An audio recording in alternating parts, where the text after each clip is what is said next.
everyone. This is Deb Randazzo here today with Build Your Fortune, Envision Your Future, and Find Your Niche. I'm here with Lisa Hammett today, and I met Lisa through a network marketing group. Hi, Lisa. How are you doing today? I'm doing fantastic. Nice to be here, Deb. Thank you for having me. Thank you for coming. Truly appreciate it. My viewers want to hear all about you. Can you share a little bit? Sure. Well, as Deb mentioned, I'm Lisa Hammett, and I am a success coach. So I help individuals, actually business executives, business owners, business professionals who are burnt out, stressed, find balance in their life, and get healthy. So I've been a health coach now for 9 years, and I came from the corporate world, and I can relate to what they're going through. So that's kind of me in a nutshell. What did you do in the corporate world? Great question. So I started outside of college, and I thought I had a business degree, and I thought, oh, I'm going to go into marketing because the emphasis was on marketing, and I ended up in retail. And it's just where I landed and what the opportunity was. So I'm from California originally, and I started with a West Coast department store chain called Broadway Stores. And they got enveloped in the Federated umbrella, which became Macy's.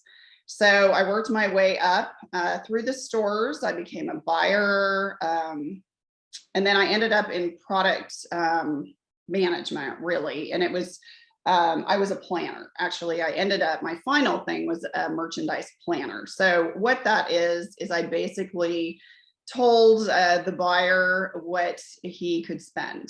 I was the budget person, so to speak. So I did that for 26 years, and it's kind of a love-hate relationship. You know, what I liked about retail is that it's fast-paced, it's ever-changing. I'm an extrovert, so I love dealing, with the public, and it was fun. But then the corporate stress just got to me, and it was crazy. So in 2005, I actually left the corporate world and segued into direct selling. So when you were in the corporate world, were you working many hours then? Oh my goodness, yes. I don't know if you've ever been in the retail industry, but I was working about 80 hours a week, and the holidays were just a beating. It was mandatory 6-7 day work weeks, 12, 14-hour days, sometimes longer. When I worked at Macy's and Union Square, we would be doing floor sets. I would get off work at like 11:30 at night, had to be back at 3:30 a.m. and I had a 45-minute commute because I lived outside the city. So, I mean, it was insane. And we ended up in Texas because Penny's corporate actually had relocated here from New York, and they brought everybody here. They created this big headquarters in Plano, Texas, and they relocated my husband and I here back in 2002. And it was a good opportunity to get out of California, and we're glad that we're here, but the job was so incredibly stressful. And again, even though I was in a corporate environment and not in the stores, I was still working like 80 hours a week. And on Sunday nights, I was just dreading going back to work, thinking of, oh my gosh, my open to buy, I've got all this stuff, that I have to do. And it ruined Sundays, and it was so sad. And my health started to suffer. I was so stressed out. I was having all kinds of stomach issues. And, my husband and I, we weren't on the verge of divorce, but I wouldn't say we were in a healthy relationship because we were just like bickering all the time. And I had really no social life. My whole life was work, and so that's what prompted me to leave. So yeah, working lots and lots of hours. So what made you decide to pick what you're doing today? Well, that's a good question. So it's kind of an interesting segue. So like I said, I went into the direct selling world, and when I was working at Penny's Corporate, I was introduced to a company called Southern Living at Home, and it was a home decor, direct selling party planning business. And I signed up to do it while I was still working at Penny's because it was kind of a fun thing, and I love the products. I'm always like home decor. You can kind of tell by what's behind me. So I thought, oh, this would be kind of a fun outlet. Well, when I quit my corporate job, I had started to kind of build up a business. And I thought, you know what, I'm just going to do this full time, see where it goes. If I end up going into something else, fine, but I love it. I'm good at it. And I'm just going to make it work. So I became a director. I built up the business. I earned my husband and I some really amazing all-inclusive resort vacations, tropical vacations. We went to Puerto Rico, we were in the Bahamas, kind of all over. It was an amazing journey. And I stayed with Southern Living at Home until they closed their doors. Actually, they converted to Willow House, and then they closed their doors. And when they transitioned into Willow House, they added jewelry. So I'd never sold jewelry before, but I liked jewelry. I'm a woman, like jewelry. So I thought, okay, that might be fun. So when they closed their doors, the jeweler and her husband, who had created the jewelry for Willow House, the private label jewelry, they decided to do their own direct selling business. And she had been designing high-end jewelry for years, but they thought, well, we're going to do a more moderately priced direct selling. So I did that for, almost 8 years. And it was amazing. And I got into fundraising and I loved it. And it was amazing. But COVID happened, and party businesses, social businesses obviously don't do well. And they opted to close the direct selling division. So I was left with, okay, now what do I do? So let's go backwards a little bit, because I had like two streams of things that I was doing.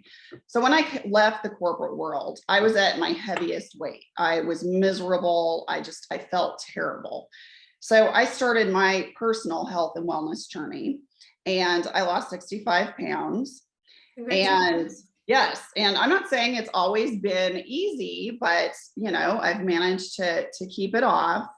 And I started to work for one of the largest health and wellness providers, global, international, health and wellness providers. And I still work for them part-time.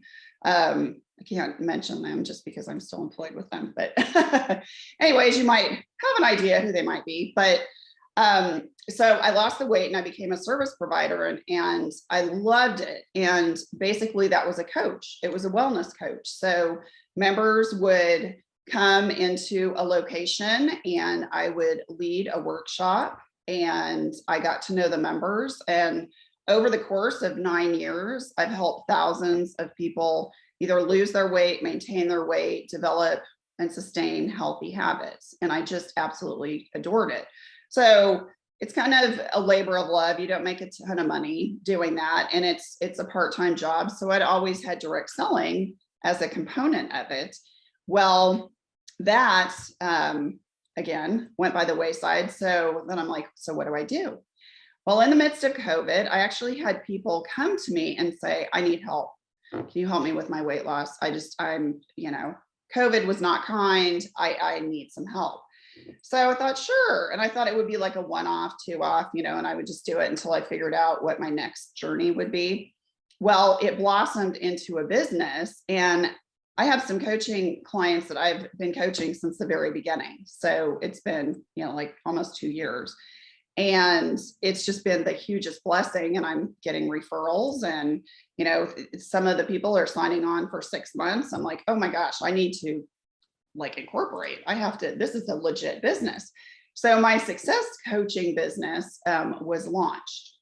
So a lot of people, again, came to me for weight loss, but now I still absolutely do that. And I will always do that. I'm very passionate about health and wellness, but coming from the corporate world, I thought, how can I really utilize all those years in the corporate world to really help people who are so stressed out. So I thought, you know what? Those are the people that I'm going to help. And because I've been there, I'm like the ideal client that I used to be, like the person that I used to be in the corporate world is my ideal client.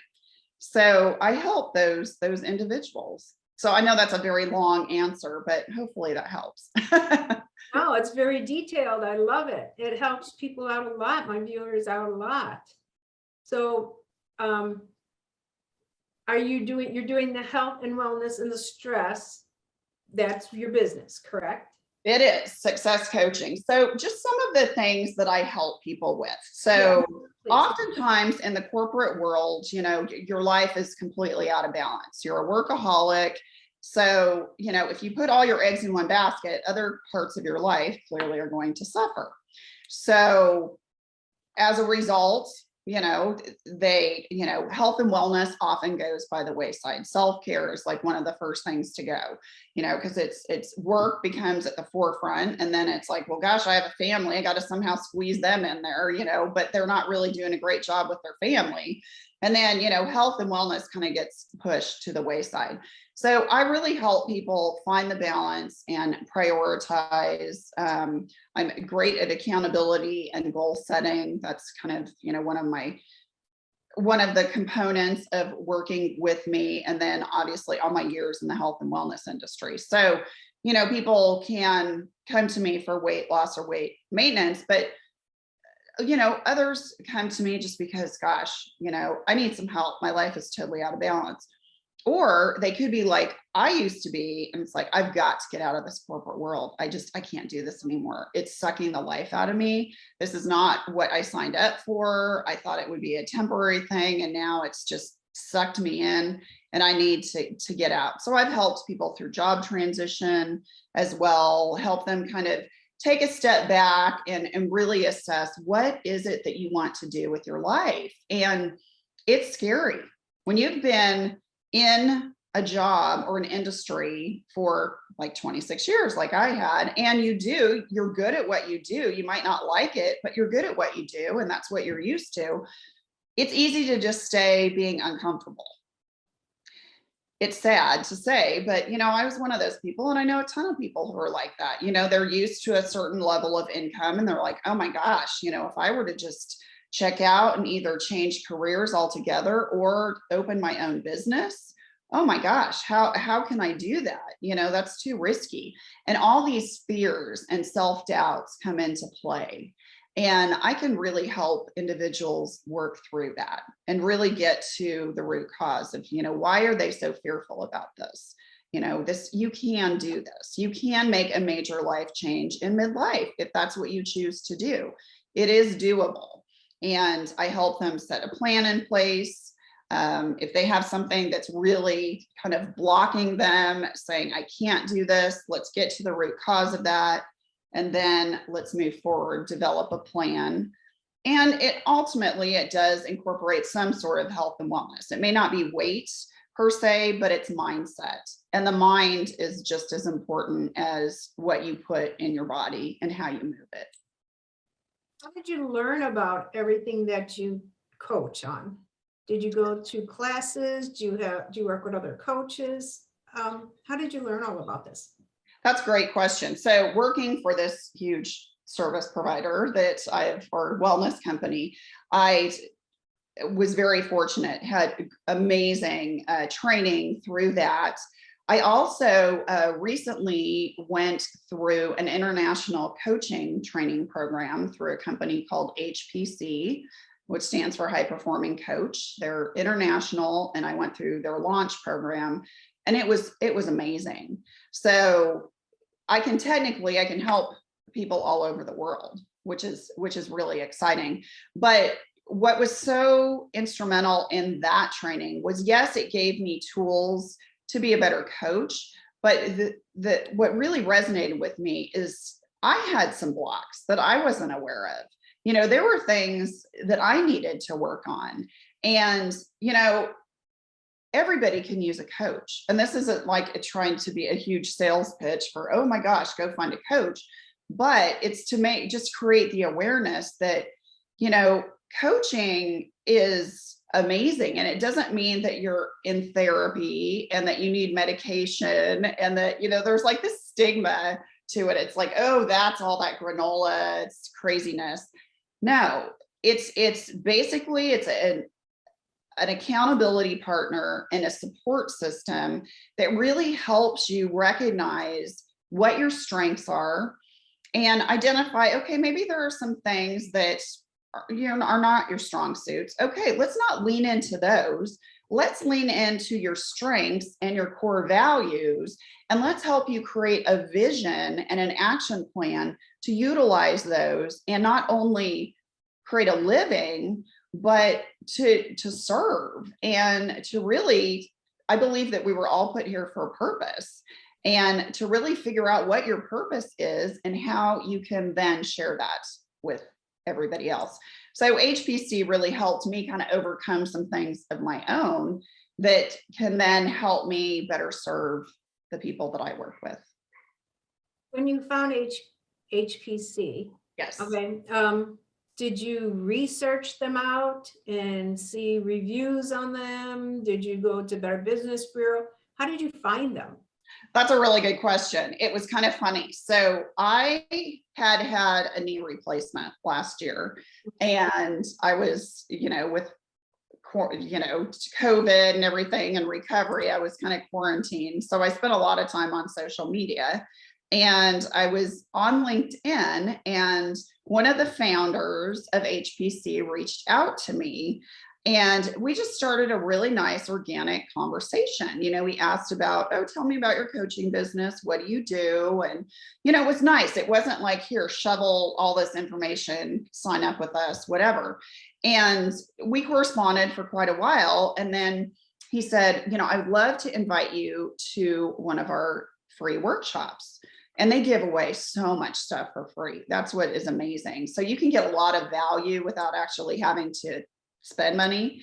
And I did that for 6 months. So, and it was amazing. And there was like a 1-day intensive. I think I paid like $60 for it, whatever, but it was amazing. And I got to know them, and I just realized that, wow, this is a really amazing opportunity. And in order to take my business to the next level of where I really want it to go, I think I need to do this.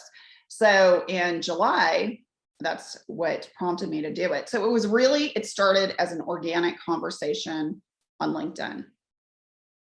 So you recommend to my viewers, if they're starting a business, maybe they should go through some coaching first to help just guide them a little bit? Absolutely. Absolutely. And, I offer, and I know a lot of coaches do this as well, I offer a complimentary 60-minute conversation because, coaching is very personal, and you need to have the right energy, and there has to be this safe space. And I think I'm great at what I do, but I'm not for everybody. I'm the first to admit it, and that's okay.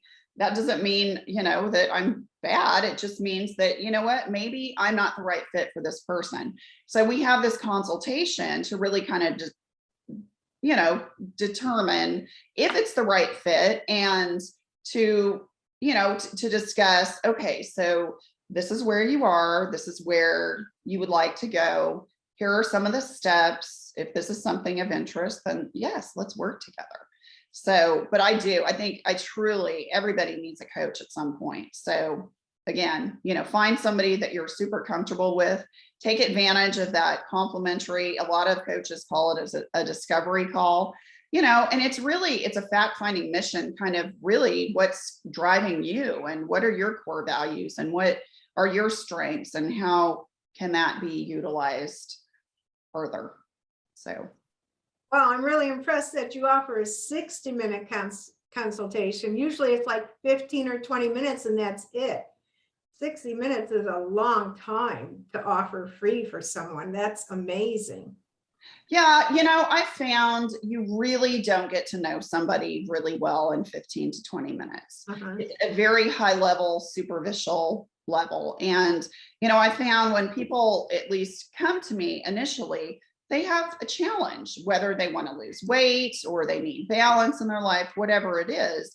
And you really have to figure out, okay, what's driving that behavior? And I'll use weight as an example. There's an underlying reason why you're struggling with your weight. And it's usually an emotional reaction to something. You're being triggered. So you're using food as a coping mechanism. And really, you have to identify what the emotion is or where the initial issue is coming from so that you can create the awareness, you can identify the trigger, and then you can replace that behavior with something more positive.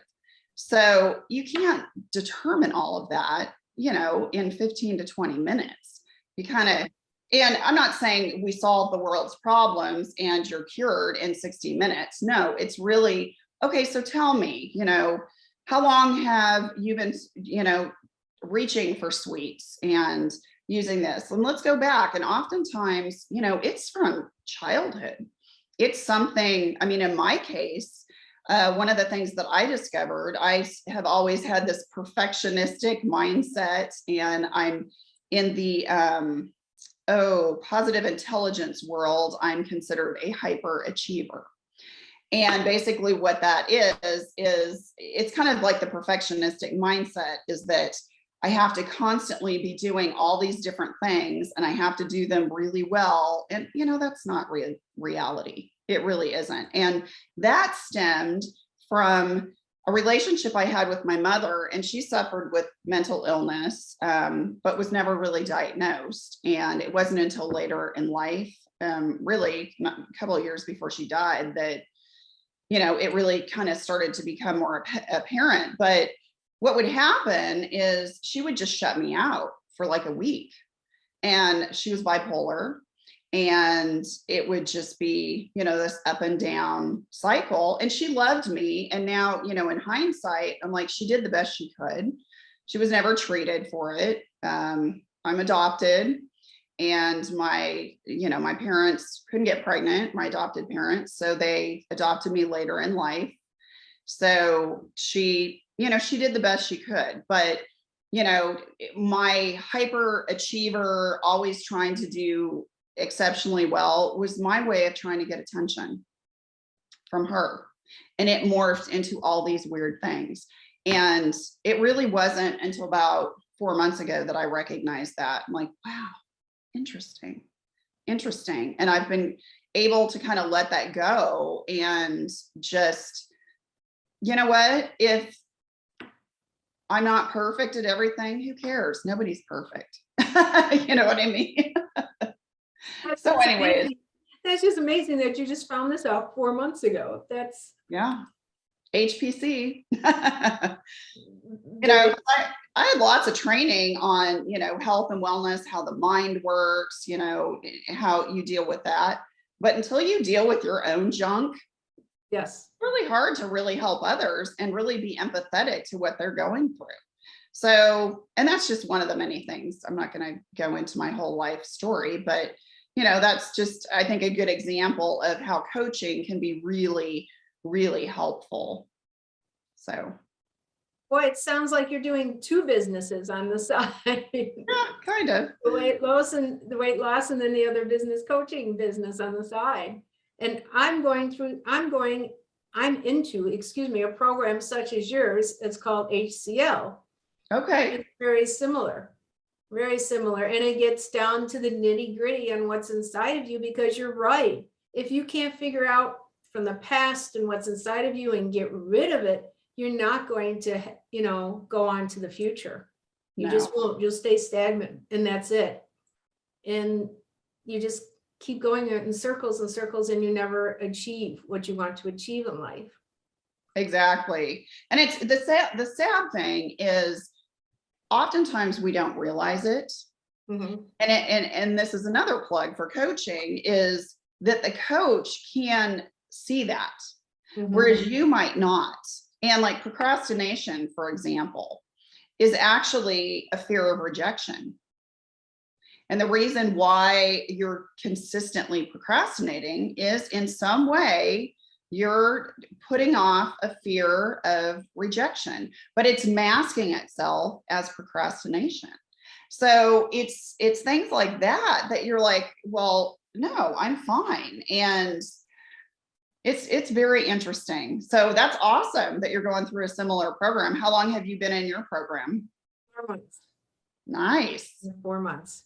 But Okay. they never brought up procrastination. That's real interesting. Mhm. You just like something clicked up here when you said that. Oh. I know. But let's get back to your business a little bit more. So when you started your business, how did you get the word out there? Did you do social media? Did you advertise? Did you join a networking group? What different types of ideas and different types of avenues did you go? Great question. So I've always been a voracious networker, and especially being in the direct selling industry. I mean, when I was building my businesses, I didn't pay for advertising. I mean, it wasn't in my budget. So I would go out there and network, and I love people, and I would just get very involved. I live in McKinney, Texas, which is a suburb of the Dallas Metroplex. And I've been a member of the McKinney Chamber, my gosh, since 2005.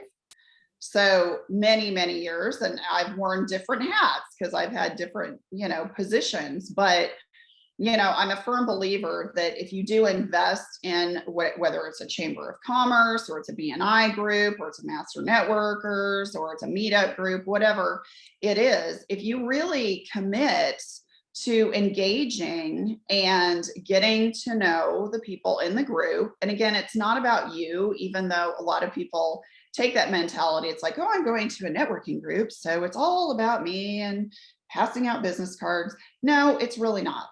It's about getting to know people and learning how you can be synergistic partners. It's not about working a room and trying to sell. And that I grasp pretty easily. I know for some people that's hard to grasp, but recently how we became connected was through the B Team Network, which is the international networking organization, and I absolutely love it. And it's awesome, because it's business professionals, training professionals, I love it. But again, it's about how many people can you really connect with and get to know. And especially, there might be somebody that you may or somebody would perceive as a competition, but really isn't. And they may know somebody that would be a great fit with you, and conversely, you with them. So it's all on who you know. So networking, big. Yes, I'm big in social media, but again, I don't pay for advertising.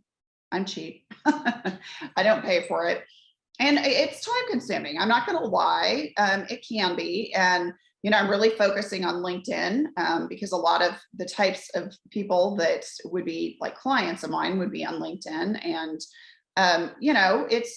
it's building that relationship, having that organic conversation like HPC, was with me when they first talked to me, and getting to know people. And so does that help? That helps a lot. That helps a lot because you are conservative with your money. You're not spending out, when I was doing some network marketing companies, I tried different network marketing companies.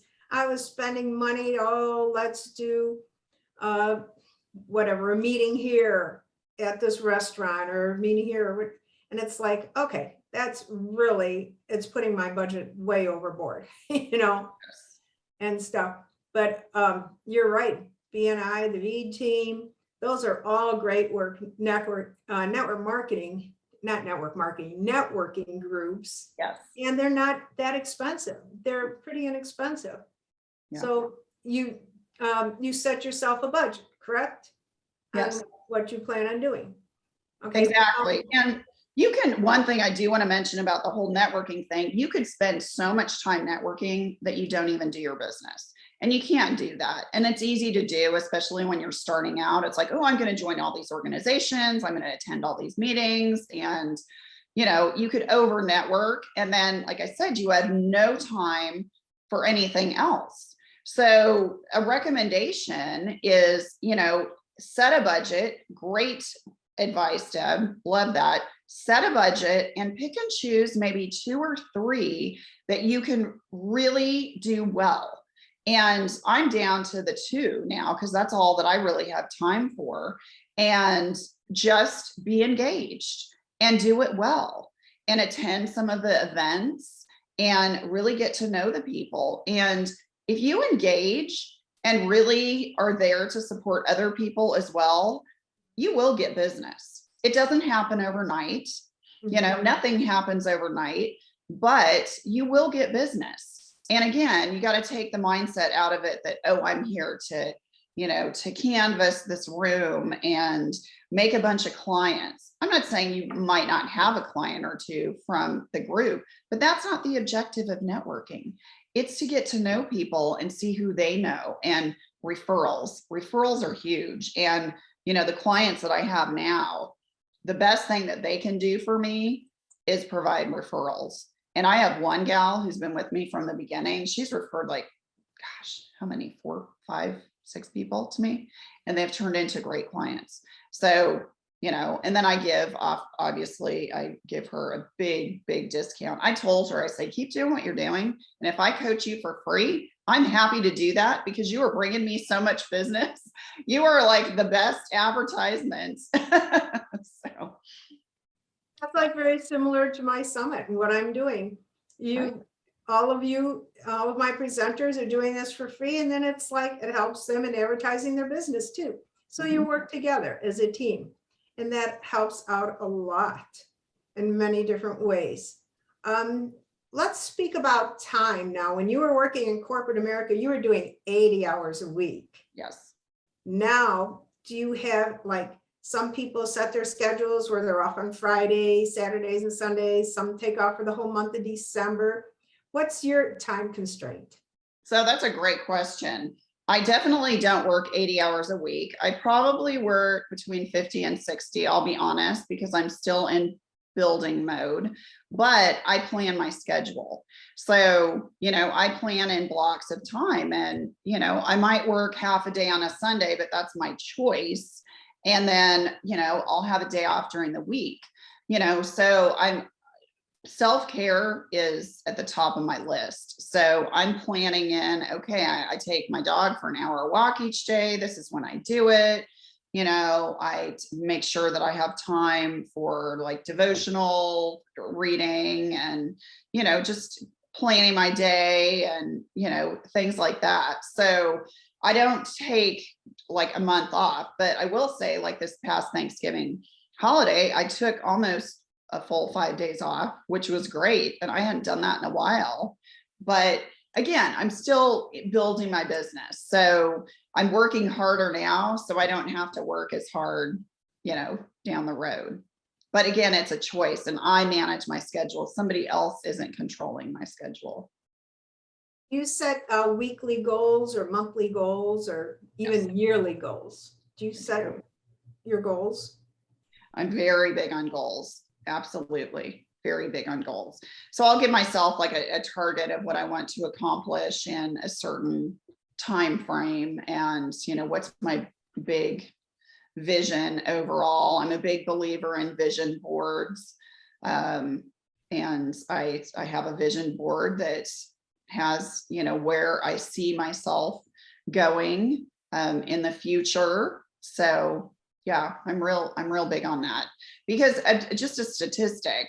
This is why I'm such a big believer in accountability and goal setting with my clients, is when you set a goal or you state something, that adds about 10% more emphasis if you're just stating that you're going to do something and sharing it with somebody. If you write down a goal, you have an 80% greater chance of achieving it. 80%.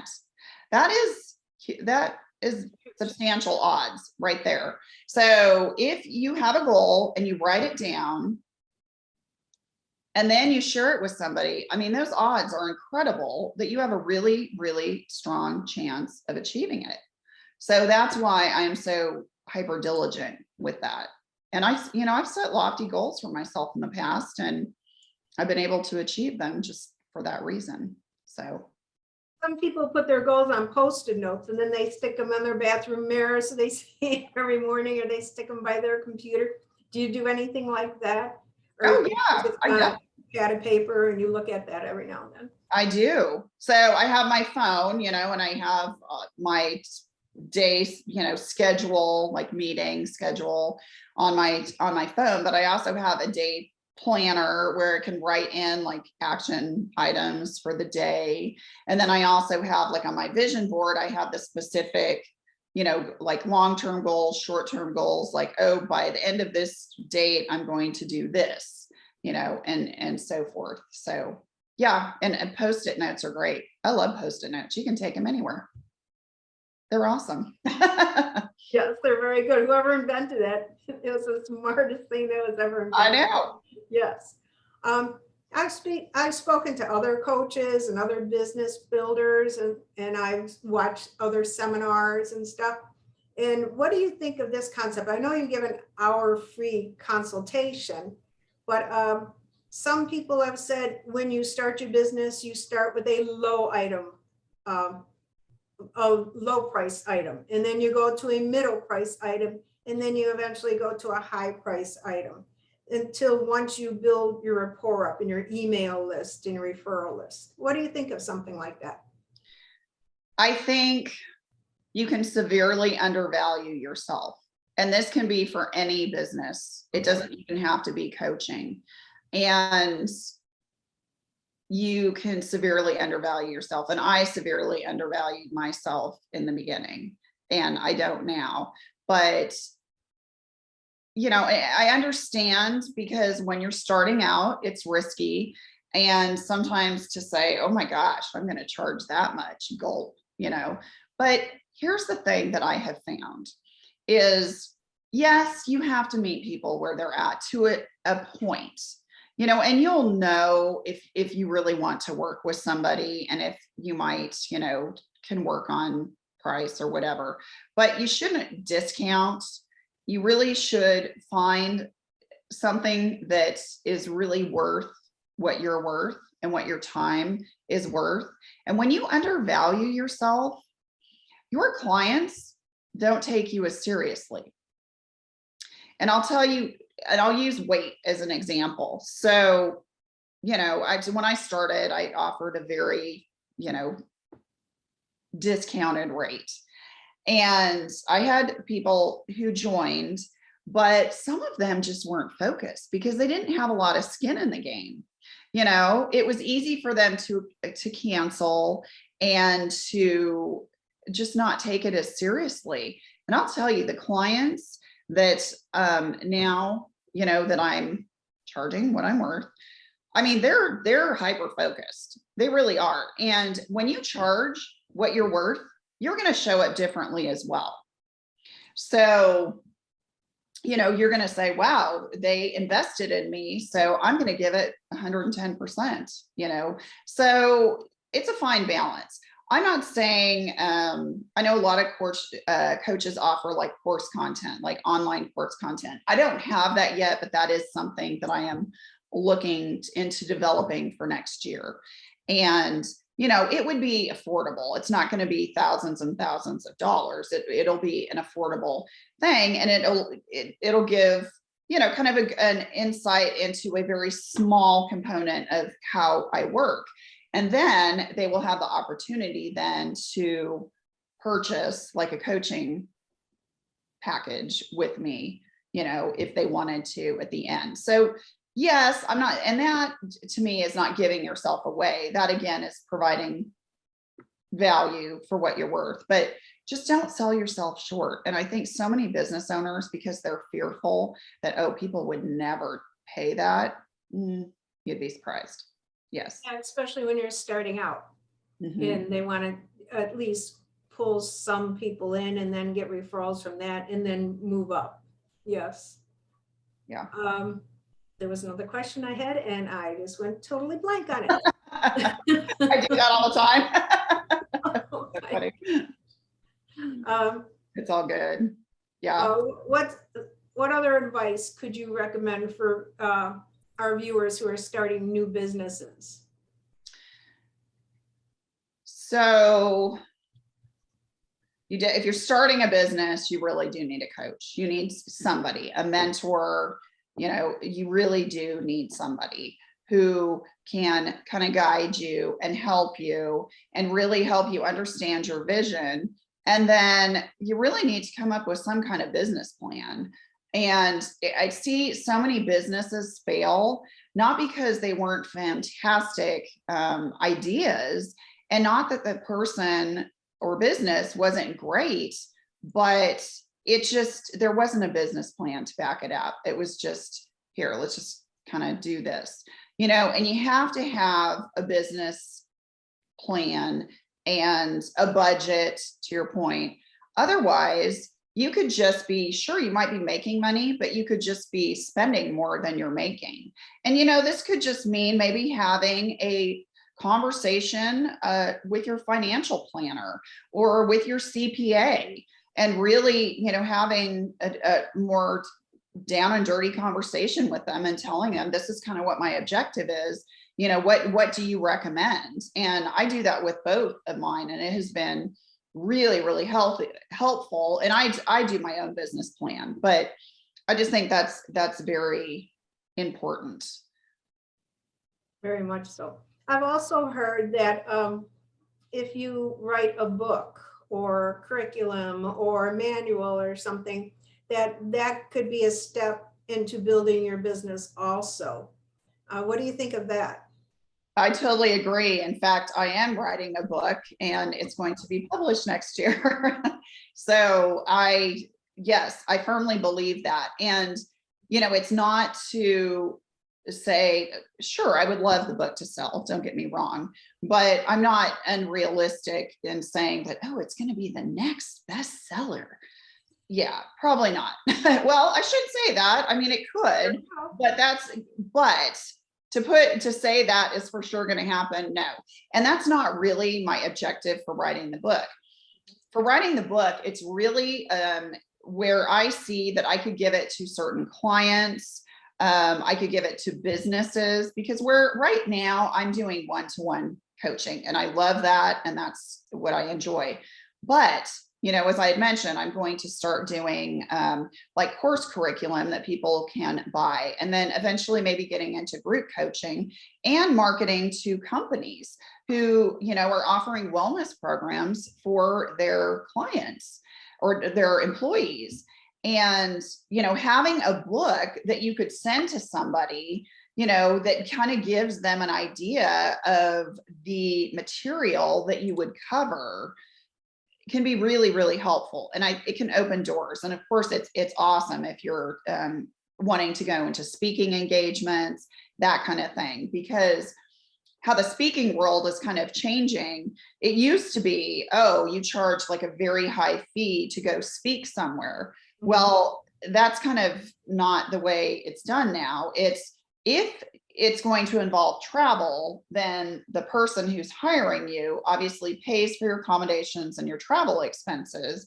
But then they also give you the right to sell your services at the end of your speaking engagement, whether it's a book, it's DVDs, or it's if you offer, for them to sign up for coaching sessions, whatever it is. That you're able to do that. So you're not actually getting paid for the event per se, but what a phenomenal way to promote yourself. Yes. So things are really changing, and, having a book can really help you with that. Yes, that's what the program I'm in, the coaching program, the CEO, she started with a book, and in each chapter, she just touched a little on everything that's in her program. And she sold 400,000 copies of her book, but it also led into her business. Mm-hmm. And now her business has modules. She trains you with modules, with videos. She trains you with pocket coaching, mm-hmm. which is utterly amazing. That's one thing I want to do with my business also, is every week you get something on your phone. Mm-hmm. And it's 6 to 10 minutes of pocket coaching. And that helps me out. It keeps me in the step. Yes. The same time. And it was like when I went to Weight Watchers. Also, you had to go in every week, you had to weigh yourself, you got to sit and then listen to an inspirational talk and everything. And it kept you in that step because you didn't want to pay more. Right. Showing up, you want to keep going down so you can get the program for free. Right. Got to have that lifetime membership. That lifetime membership. Yeah. Mhm. So is that your plan somewhere down the road to do something like that? What's your you were talking about some new things you want to bring into your business. So my vision is to really, to not only do one-to-one coaching, but group coaching. And it could be through corporations, and to have a book published, be a published author, maybe have multiple books at some point, have online course content that people can purchase, that they can use at their own pace, but then offer maybe online group coaching as well, and to do speaking engagements. So kind of the whole thing. And right now, my focus is obviously continuing to grow my one-to-one coaching, but the book, because that is my first and foremost priority for the new year, is the book. And I already have quite a few people who are like, oh my gosh, I would love that. That's awesome. Please, I want to do that. So, because I think that is really going to help me then get into the other areas, more easily, I guess. So how many years again have you been doing your business? So I started my own coaching business during COVID, May of COVID. So we shut down in March, I think it was. So 2 months later in May, I launched my coaching business. So nice. Not that long. Now I have, like I said, I've been health and wellness coaching for 9 years. So I do have a lot of coaching experience. And then, in direct selling too, that really helped me, because in direct selling, you build a team, you grow, coaching is a huge component of that.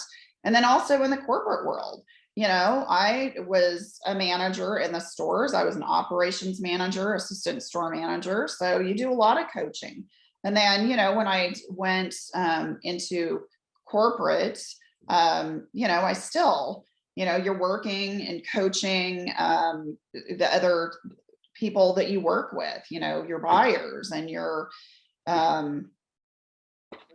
distribution team. And, so yeah, so it all it's interesting how life takes you and how every area of your life just further trains you for what you ultimately are doing. And I feel so blessed, because I really feel like I've landed where I'm meant to be. And I continue to get, validation that, this is where you need to be. So I'm going with it. I have a strong faith. So I believe that I'm being led to where I'm supposed to be. So I'm just, we'll see where it goes. I know when you're in corporate America and you're a management position, you're usually making a pretty good salary, is what you're usually doing. And to go into your own business, did you procrastinate a little bit on that? Since you mentioned procrastination is fear, and Yes. then hold off. And did you have That's a like great a question. backup or something just in case? Like, did you go back, maybe say, I'll work part-time for you guys, so you have that extra income coming in? Yes, that's a good question. When I finally left, like the corporate, I had just, my health, everything was suffering, and I'm just like, I have to get out of here. So I stopped, but I did make sure that I had some alternate source of income coming in, because you got to be smart about it. You can't go from making, a lot of executives make a healthy 6-figure income. You can't go from that to making, nothing for a certain amount of time, or, 1/10 of that, until you get going. Now, with that said, if you have been responsible with your finances, you can invest in that. And I mean, I'll use real estate as an example. Good realtors will tell you, I mean, exceptional realtors, you're not really getting traction for at least a year. Now, that's not to say that you might not sell a home or two, before then, but there's a strong possibility that you may not have really any income coming in for a solid year, and you need to plan accordingly for that. So yes, you can't just just throw caution to the wind completely and not be responsible. But at the same time, oftentimes we say, oh, we can't do this, when really you can. It requires a pain point, and maybe it requires investing a little more than you might feel comfortable doing, but there is risk. And to really go after what you want to do, there is risk, and you have to push through that fear that you mentioned and move forward. So that's why I'm so dead set on this summit. Envisioning what you want fortune wise and your future wise, but to go into your niche. Your story is wonderful, and what brought you into that niche, and other presenters that I have interviewed also. And not like I said, I tried 3 network marketing companies. It just wasn't my thing. And it took some loss there to build that up. And then I found out I'm an educator. I've always been a teacher and always been an educator. And that's what I need to do, is educate people on different ways of finding what they want to do in their business. That's the thing. And you'll be led if you really, if you take stock. And again, coaching, that's why coaching can be really helpful. But if you don't want to hire a coach, then, get with a friend, a family member, a confidant, a mentor, somebody that you respect, and, really kind of share with them and have an accountability partner to help you and really assess what are your core values and your strengths. Those are really the 2 biggest things. And when you can identify those 2 things, then things start to open up and you can play into it. Because oftentimes what I see happening is individuals try to fix what they're not good at. It's like, well, I'm just going to stay stuck in this area and just keep pushing and pushing. And I know if I work harder, I can do it. Well, maybe you will to a degree, and maybe you will improve, but you're not going to be happy because it's not something that comes naturally to you. So you really have to look at what those 4 strengths are. And when you follow that, you are going to be happier. And then, what are your values? What is really important to you? Because even if you are doing something that you enjoy doing, if you're working in an environment that doesn't align with your core values, you're going to be miserable. It's not going to work. So you need to really figure out what are your core values. Great advice. This has been all super advice. I really love it. Is there one last thing you want to leave with our viewers today? If you were to leave a message in their head, what would you leave? That it doesn't matter where you are in your life. You may think, oh gosh, I just have to hold off for 5 more years, do something I dread, and then I can retire. Or, life is too short to do something that you hate and to settle. And maybe you don't hate it, but you're settling. It's never too late to follow your passion and your dream. And you can do that. It is definitely doable. I can attest to that. And you can do that too. So, now's the perfect time, as the month of December is wide open before us, and to really take assessment of where you want to have your life in a year, and maybe it has nothing to do with your career. It could be your health and wellness, or just, what you want more balance in your life, whatever it is, really take stock. And if you were to look at your life a year from now, where will you be? If you're doing exactly what you're doing today, where will you be? Most likely, you'll be in a spot that you're not thrilled with, unless you found your passion. But even then, if you found your passion, you don't want to stay in the exact same space where you are right now. You want to grow. So, really take that assessment and say, are you okay with that? Are you okay just being where you're at right now? No, probably not. So, now's the time. What do you want? And you can do it. You can do it. I'd love to help you, or there are tons of people out there that can help you, but that would be my 2 cents. Thank you, Lisa. This was a great interview, just excellent. Thank You've you. offered so much to my viewers. I truly appreciate it. Well, I so appreciate you. Thank you for this opportunity. And I think you're amazing for doing this. It's such a great offering to your viewers. So thank you so much. Have a great holiday. You too. All right.